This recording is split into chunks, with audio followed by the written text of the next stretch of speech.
convincing my parents to let me listen to Christian music. Well, the reason I tell that story is to say, first of all, I have a classical influence in my music, because I did that. I took classical piano for 8 years, so that's pretty, evident. And then I got into Christian music, Petra, DeGarmo and Key, Res Band, White Cross, Striper. That's what I really, that's what I was really into, is with the hard stuff. But I also liked Amy Grant and Michael W. Smith and stuff like that. And then, I was really into metal. Got into metal. All my friends were listening to Metallica and The Crew and all that. And I didn't own those records, but I knew them from my friends' houses. They'd have been smashed at your house. Oh yeah. I wouldn't even dare take it home. It was all. I finally won the battle to listen to Petra, so I wasn't gonna push Metallica. I'd get in trouble. How about the other? How about that the other one guy got it? I knew you would. Yeah.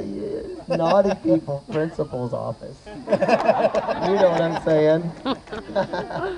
Are the other band members mostly, were they impacted by a lot of the Christian music or more of the secular Yeah, stuff? my wife is in the band. My wife is our keyboard and guitar player, one of our guitar players, and she was very into Christian music as well. We've had a lot of members in the band. I'm the only original member. Our current guitar player also has his own list of things. I think he listened to Christian music, but he was a lot into other stuff. Dave Matthews and stuff like that, Our current drummer, Jen, is from England, and she'd never really heard of Christian music before. She just grew up on dance music, and R&B and stuff like that. So you wouldn't expect her to be an awesome drummer. But she will rock your face off. I'm telling you, man. When she was on audition, I thought, this girl is from England. She doesn't know any of the bands. I sent her a list of bands she had to learn to audition. So she had to learn, she had to learn Tom Sawyer from Rush. She had to learn POD Alive. She had to learn all this stuff, and she didn't know any of the bands. And I was like, that's strike one. I'm just telling you. And then strike two was that she was so cute.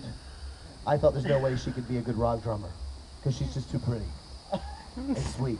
So you're saying and ugliness is a prerequisite? Well, I'm just saying, she looked very dainty. She looked more like a princess, And then she played, I was like, oh my gosh, a princess that rocks. There's nothing better. Nice. That's like chocolate and peanut butter together. How's your touring? You guys have toured a lot, and so how has that changed over the past few years? Is it different? Have you been married? I mean, all of those kinds of things. How has that shifted in your life? Yeah, touring is hard. Touring is not, so most people probably know, a lot of young people don't know, but touring is really, really hard because you're away from all your, your family and your friends and your church, and it's just hard. I mean, we used to, of course, live in a van down by the river. Yeah, I gotta say it, right? Yeah, youth leaders. You gotta say it. Anyway, that's really, really hard. Being in a van is kind of like second circle of hell. Not really. That was not funny. You laughed and one other lady. Not other lady, but one lady. Anyhow, being in a van is really hard. You graduate to a bus, and it's like the happiest you've ever been. But then you got to have more and more crew, and before you know it, you got 14 people in your bus, and it's worse than when you were in a van, And so, currently we had 16 people on the road, and buses sleep 12. So we had a bed in the back that me and my wife were in. I have my 2 kids on the road, and a nanny, and then all these crew members. And so recently, we got a second bus. So now we have our own band bus, and it's back to being awesome. Nice. Yeah, so thank God for that. That's a miracle from the Lord. So that's fantastic. But being on the road is really hard, and you always think that the bigger you get, the easier it's going to get, and it's not true. It's just certain things get easier, certain things get harder. Sure. The things that get easier is that I never ever have to carry equipment anymore. That's nice, isn't it? I don't ever want to have to load another amplifier. I'm sick of it. I mean, I did it for 30 years. I'm tired of it. And now having to set up your own stuff is really, really nice. But then when you get bigger, you have to deal with other things. Right. There's just more and more people that want to see you and want your attention, and in the Christian world especially, you probably understand this because of what all you people do. In the Christian world especially, you you have to give more attention than you think you do, or people get offended pretty easily, Right. or they think, oh, you're not a Christian, you wouldn't hang out and do this, and Yeah. things like that. Whereas I noticed, when we do mainstream tours and play with mainstream bands, people are happy if they get to say hi to you, and I gotta go, okay, so, but Christian people, I get chewed out by moms all the time. We waited for 3 hours to sign. I'm like, I had no idea you were waiting for 3 hours. There's no autograph signing. It's not my fault, But then you go, you do what you need to do. Give them free stuff. It's a lot of work. It really is. Appeasing people can be really difficult. Yeah. That gets harder as you get bigger, and just the demands on you. But it's awesome. There's a lot less intimacy too, right? Like, you go from playing Yeah. smaller venues, getting actually to That's interact right. with people. I mean, one of the nice things about just this little space is that people will have some chance to actually ask you questions, whereas Yeah. at the main stage afterwards, there's no time for that. Yeah, that's definitely different. We used to, for 11 years probably, every single show we ever did, we signed autographs. We'd be there Yeah. for 2 hours. Sometimes you'd be there for more.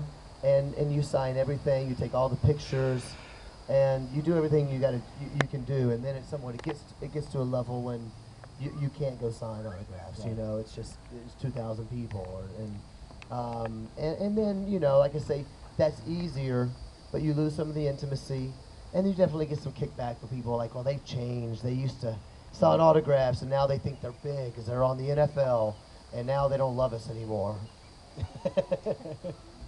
Yeah. We still love you. I love you too, Aw. but you get that sometimes, Yeah. and you do what you can, but you can't make everybody happy, Yeah. But you do lose some of that intimacy. But that's the great thing about the internet. We still get to keep in touch with people through Facebook and MySpace. We get emails about how songs affected people and things, and that's amazing. That's pretty cool Yeah, stuff. that's the best. Hey, one more question before I kind of go out and see what other. If you guys have questions, I'm going to come out here in a minute and just stick up a hand, and I'll come around and get you. They a better be microphone. good. Good questions only. I'm joking. So- Nobody's laughing. What about the? I'm this scary. fall? Am I scary? Actually, I guess that's the thing. Intimidation factor. You're just a big scary guy. This fall, you're going to be touring. Did I read that you're touring with Creed? Is that right? Yes. Yeah. Yeah, touring with Creed in July and August. Very cool. And what are some of the cities? You're gonna be in? Atlanta. I only know that because somebody told me today. When you come here with the Creed, I was like, oh yeah, definitely. I had to look at my schedule when I got back in the bus. Nice. Atlanta. I really don't. I And then a don't bunch of other remember. cities. Yeah. Oh, there you go. Sorry. Fantastic. Lead singer, loser.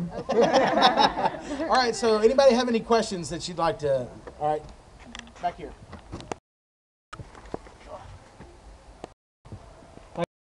And big fan of. Thank you so much.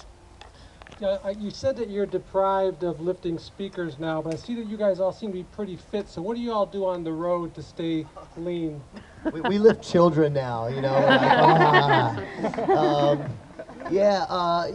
we all do. We do pretty good at exercise, and I love to run. So in the summer, I get really excited about running outside. I'm from Memphis, so I'm really used to this hot weather, and the rest of my group is not from the humidity, in the south. And we all live in Wisconsin, and I hate it when it snows because I don't like cold weather, and my buddies make fun of me all the time. But when it's like this, I want to go run outside, and sweat. But so we carry a treadmill on the road and stuff like that. Everybody's pretty good about, I've been doing P90X, I really like it. Yeah. Stuff like that, and because we toured with Toby Mac. I'm a big Toby Mac fan. We got the road with him, and I he's saw even them older on than that. I am, and he looks awesome. So I'm like, if I'm gonna keep doing as long as Toby, I gotta keep in shape, man. Yeah, that's my goal. I gotta match Toby. Me and my brother are huge fans of you. I was wondering, were you scared when you first started? Yes, probably. Now, I probably wasn't scared when I first started Skillet, but when I first started singing, I was terrified. I did not think I was a good singer.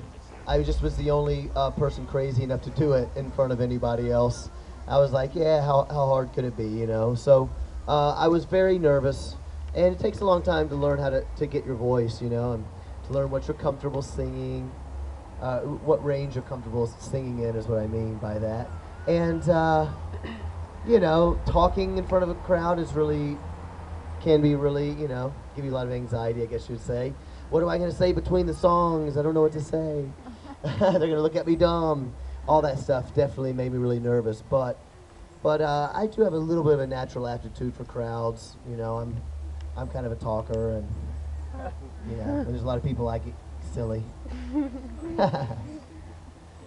Hey, John, I had two questions. Like one, so where's the rest of the band at? They're just kind of walking around. They're, I don't even know. Yeah. I usually do this myself because the whole band will come and sit down, and I'll just hoard the microphone the whole time. So eventually I told them, you don't really need to come if you don't want. I don't know. I mean, they don't really like to talk, and I love to talk, so what are you going to do? Hey, I was just wondering, how many of the bands performing today do you know personally, or at least met personally? Oh, yeah. I don't know who else performing, but of course, I'm friends with Firefly. Yeah, because they're one of my favorite bands. I think that's just the most awesome thing. Two of my favorite bands, you and Firefly, actually know each other. Oh, that's cool. Well, thank That's you so awesome. much. That's I like- appreciate that. I love Firefly. I'm a big fan.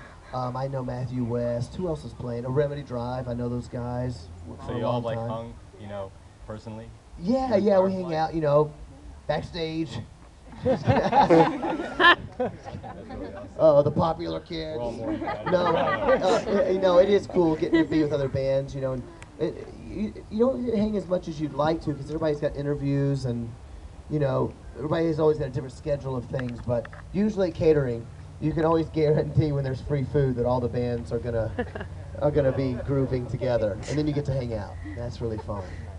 Yeah, we're really good friends with Toby and Disciple, and you know, we just toured with Red and yeah, TFK, people like It's that. awesome that y'all aren't like rivals, that y'all actually like friends. Yeah, I think for the most part, all the bands are real. There's a real camaraderie, you know, and especially with Christian music, is feeling that you're doing this for a reason, and there's a real, you know, like sometimes we're playing with Disciple, I'll come on stage with Disciple and sing a song, you know, or somebody will come and sing during my show, you know. It's always fun doing that kind of thing.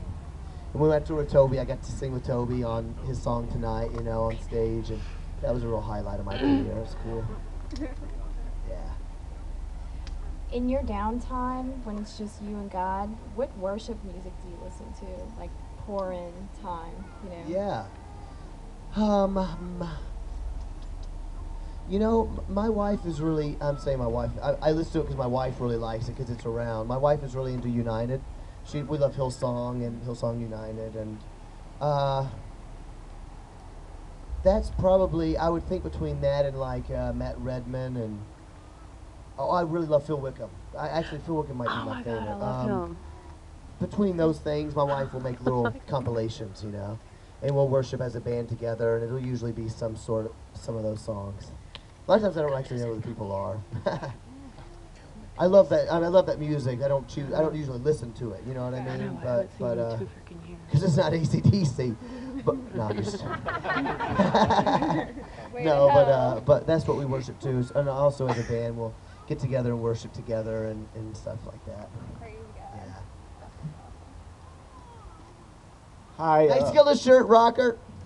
Yes, it's kind of old shirt. Dude, it's all good. Old school, man. You've been around for a long time. I know, since the 80s. I'm from North Carolina. I've been to a lot of y'all's shows. Huge fan. Looking forward to seeing y'all close Creation. That's gonna be rocking. Yeah. You don't know what that is? Find a computer. Plug it in right here. But when did you first get saved? You know, I got saved when I was a kid. My mom was a fanatical Jesus freak, and you know, she started learning about the Bible, you know, when I was a kid, and I gave my life to Christ in my room one night. I was 5 years old, and just felt that God was telling me I needed to give my heart to Him, so I did, and that was it. You know, never looked back. You know, I'm really blessed to not. I never got involved with drugs and alcohol and sex and whatever. Just lived for God, and as a kid, knew I was called to be an evangelist, and you know, started that early as a kid. You know, so I'm really blessed. He's been good to me. That's good stuff, man. I know you guys' music is really what brought me closer to God, showed me that Jesus' music ain't all about church and uplifting and stuff. So I think you're interested. Thank you so much. I'm done now. That's awesome, man. Thanks so much, dude. What's the meaning behind the song Lucy? Lucy, you know what? I'm all bummed because it's such a great question. Lucy's the only song my whole career that I've kind of kept a little bit of a lid on. It's a little bit of a secret what that song's about, because I keep getting all these emails in from people who say the song has affected them, and all their stories are really different. You know, well, this is what Lucy means to me, and well, this is what Lucy means to me. And they're all really different, and I don't want to kind of mess up what God's doing with that story. So I'm kind of keeping it under wraps at the moment. But it was inspired by a story that I read, and some events of my own life. And I lost my mom when I was 14. She died from cancer, and so I kind of drew on some of that. It is about losing someone and having regrets and wishing you could go back and, you know, do it all over again and say the things you should have said, you know, that kind of thing. Say what you need to say. Say what you need to say. Say what you need to say. That's where it needs to go. When you do tours with non-Christian bands, do you have a particular criteria or something that you'll tour with them under certain circumstances, or? You mean like, you mean like for our band, you mean like if, would I put stipulations on who I tour with maybe because of their lifestyle or something like that? Okay, gotcha. You know, nothing like that's really come up yet. We don't have any specific criteria, I suppose. You know, we had been asked to tour with Buck Cherry, and I just thought, nah, that's not something we really want to do, you know? Not to say that I wouldn't tour with bands like that, you know? I think I'd take it on maybe a case-by-case basis, but we do expect when we tour with non-Christian bands that we expect it to be bad, you know? Expect it to be things that not all Christian people should come to, especially not kids, you know? We did a tour with Shine Down and Puddle of Mud this year, you know, and we, you know, we didn't promote it very much. Well, we certainly didn't on Christian radio and stuff because it's not a place you'd want, you know, parents bringing their young kids to. You know, a couple people did, and we're not happy. I think, you know what, I hadn't really thought about it. I think they thought Shine Down. I think they thought it was a Christian band because of the name. And anyway. You know, that's happened to us a lot. Same with 3 Days Grace. People think that was a Christian band. We toured 3 Days Grace, and it's really, really not. So, but, you know, I really love doing those tours. I feel called to do those tours, and, you know, I just kind of feel like God's called us to be a light there, you know, and to go in, and I feel like it's kind of more as opposed to a lot of Skillet fans coming to those shows, it's more we're opening up for those bands, that their fans are coming. It's more we're getting to impact their fans more than they're impacting our fans. So as long as it's something, you know, there have been a few bands I thought that wouldn't be a good match because it's just a band that's just, yeah, I don't know, maybe somebody that's just really super against Christ. I can't even think of an example right now. But, you know.